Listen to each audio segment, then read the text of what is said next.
Salut tout le monde, je vous propose aujourd'hui de développer un petit RAT. Alors RAT, ça peut signifier plein de choses.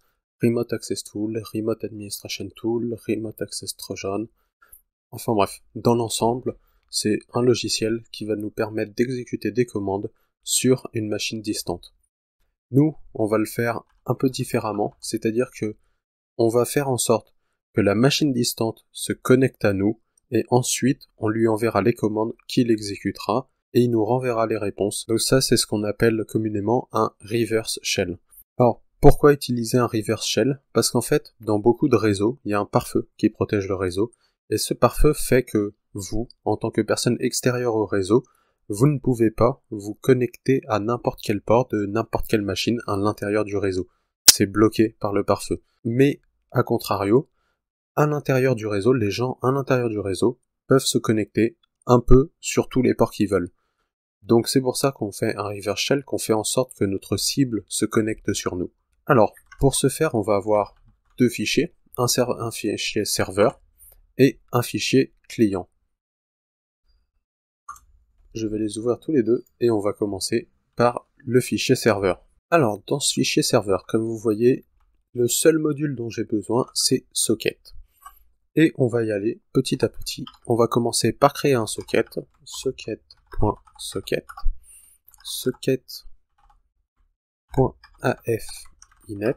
Socket.sockstream. Voilà. On crée notre socket. IPv4, TCP/IP. Un socket, tout ce qu'il y a de plus classique. Ensuite, on va définir l'hôte. Alors l'hôte, en fait, c'est l'adresse sur laquelle on va écouter. Je vais laisser blanc, ça veut dire qu'il va écouter sur toutes les adresses. Le port sur lequel il va écouter, je vais dire qu'il va écouter sur le port 1, 2, 3, 4, 5. Ensuite, je bind le socket, bind host, port. Hop, mon tuple hôte et port pour bind le socket. Et je fais écouter mon socket. Ensuite, il recevra des connexions. Là, on a notre petite ligne qui nous permet d'accepter les connexions et de ranger ces connexions dans des variables.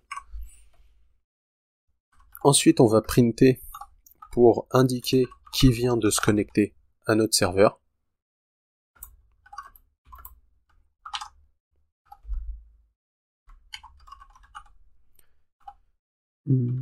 Adresse. Donc l'adresse IP, tac. Ensuite, on va avoir besoin d'une boucle infinie. While true. Une petite boucle infinie. Là, on va demander à l'utilisateur d'entrer en fait une commande. On va ranger ça dans une variable et on utilise input pour demander à l'utilisateur d'entrer une commande. Je vais faire une sorte de prompt en CMD et le signe supérieur. Première chose que je regarde, c'est si il m'a bien rentré une commande. Donc, si message est vide, on va lui print un message enter command avec 3 petits points. Également, je voudrais en fait avoir la possibilité de prendre des screenshots du client. Alors, je vais sauter les lignes pour remonter et que vous puissiez un peu mieux voir. Alors, on va dire if message est égal à screenshot. Si l'utilisateur veut prendre un screenshot, il écrira la commande screenshot, ça prendra un screenshot. Et la première chose à faire, c'est donc d'envoyer ce message. Donc, on envoie message.encode UTF-8. Tac, tac, tac.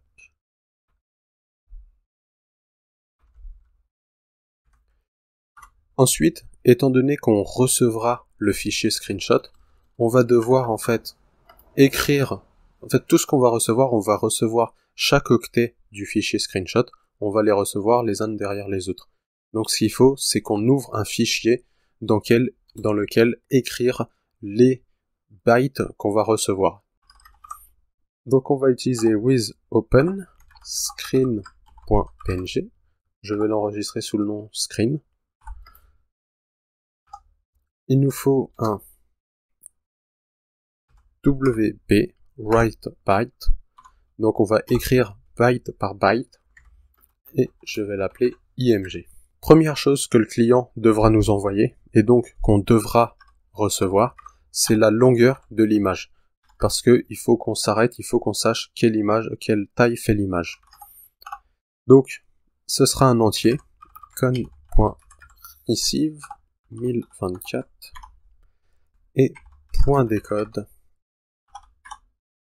Voilà. Donc on recevra, le client nous enverra la taille de l'image, on la reçoit et on la range dans une variable qui s'appelle len.img, on la range en tant qu'entier. On va également définir une variable, en fait, pour savoir les données qu'on a déjà téléchargées, quelle quantité de données on a déjà téléchargées. Elle commencera à 0. On va ici avoir une boucle while. Cette boucle while, ça va être pour le téléchargement.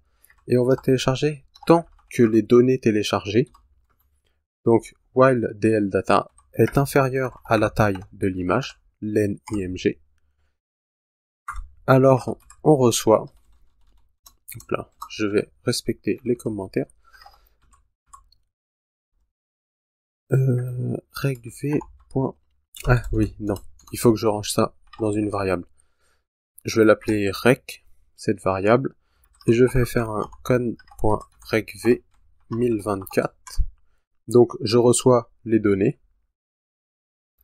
Ensuite, je vais écrire ces données, img.write rec. Et je vais incrémenter dl data, c'est-à-dire le nombre de données qu'on a téléchargées, par la longueur de rec, par la longueur de ce qu'on a reçu. Ok. Ensuite, on va avoir dans les autres cas un else. Donc là, je viens de me rendre compte que ici ça va être un elif. En fait, si le message est vide, on lui dit de rentrer une commande. Si le message est égal à screenshot, donc si la commande qui tape est égale à screenshot, on s'occupe d'écrire le fichier, on s'occupe de l'image. Et dans les autres cas, c'est ce qu'on fait, c'est qu'on envoie la commande qu'il a tapée, message.encode. Toujours pareil, on passe par l'encodage UTF-8 pour avoir des bytes. Ensuite, on reçoit la réponse, con.receive 1024. On va juste avoir une particularité, ça va être le cas où le client termine la connexion. Donc, on va faire decode UTF-8. C'est-à-dire, là, on vérifie les données qu'on reçoit, les données, le résultat de la commande. Et si on reçoit un close, c'est-à-dire s'il nous demande de fermer en fait la connexion, on ferme la connexion. Et on break notre boucle infinie. Dans tous les cas, à la fin, on va print le résultat de la commande. Pour le serveur, ce sera tout.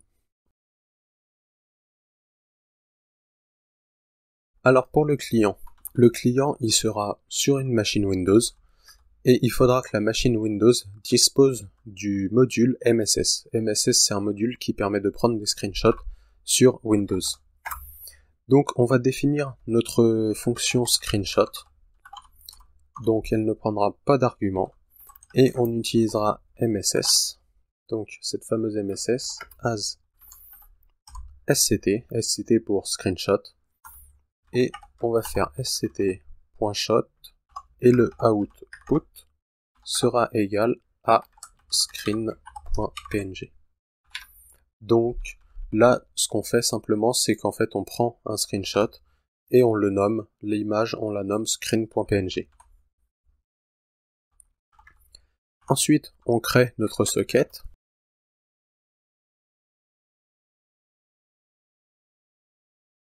On va définir le serveur.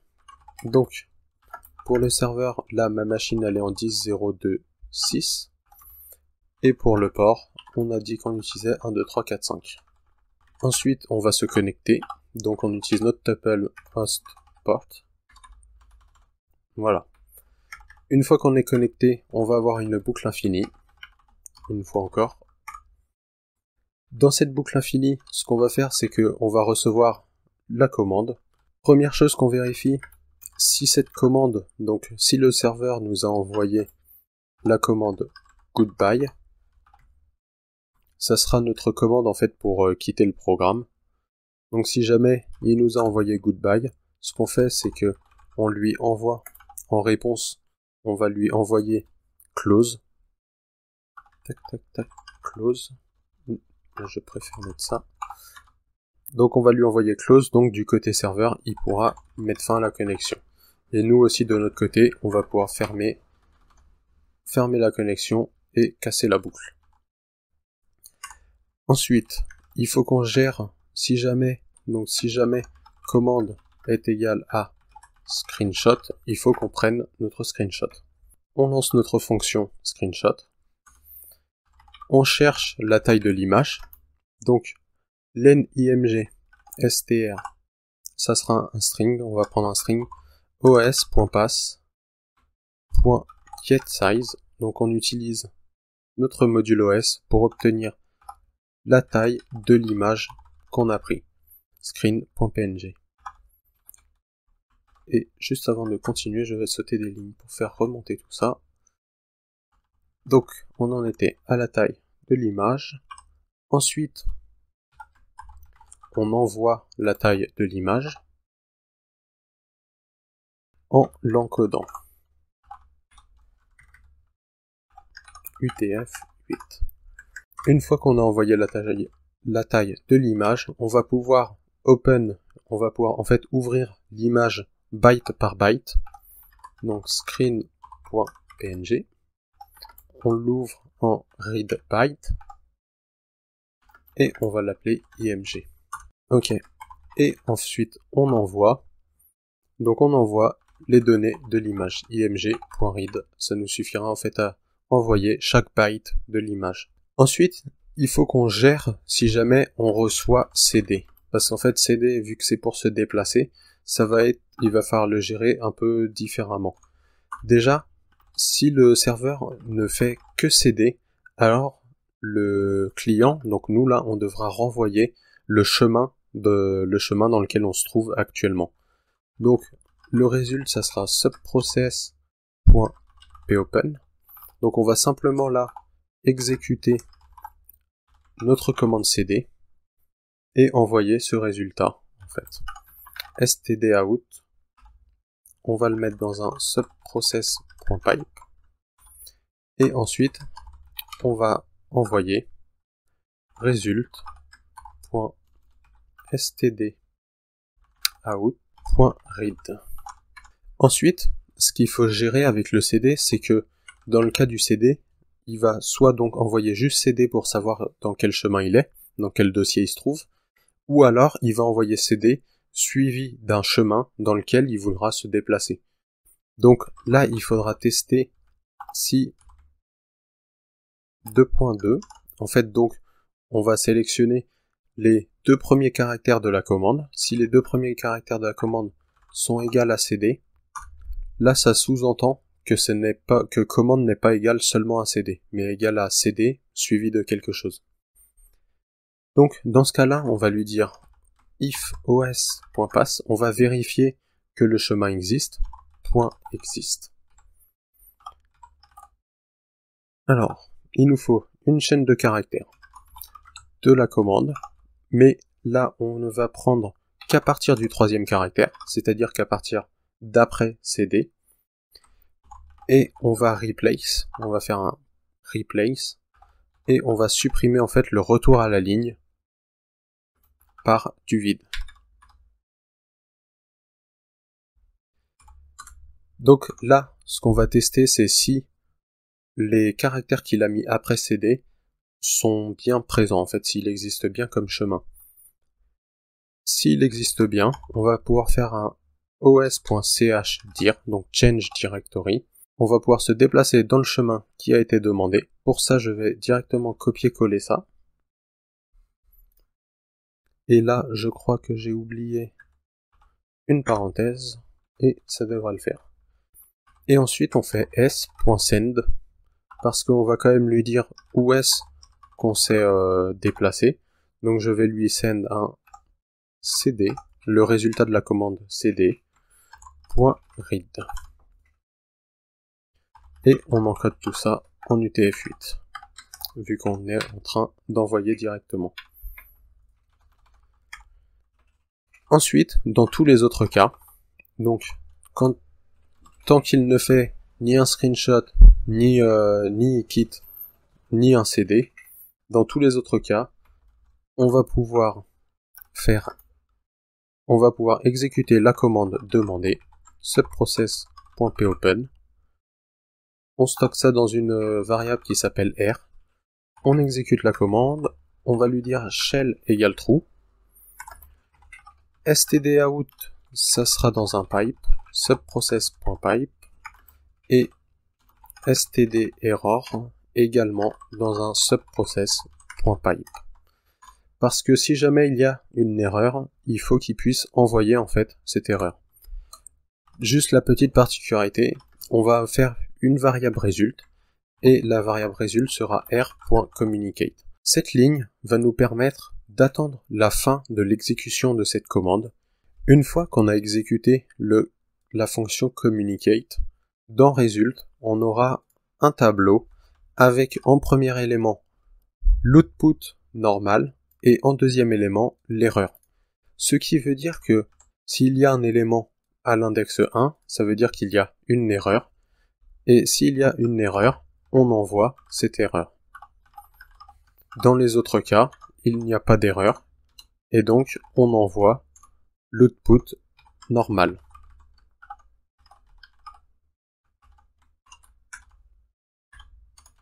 Avec ça, on devrait être capable d'utiliser notre reverse shell.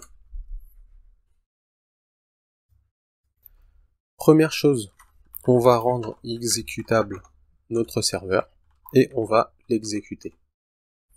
Là, on voit qu'il est en train de tourner.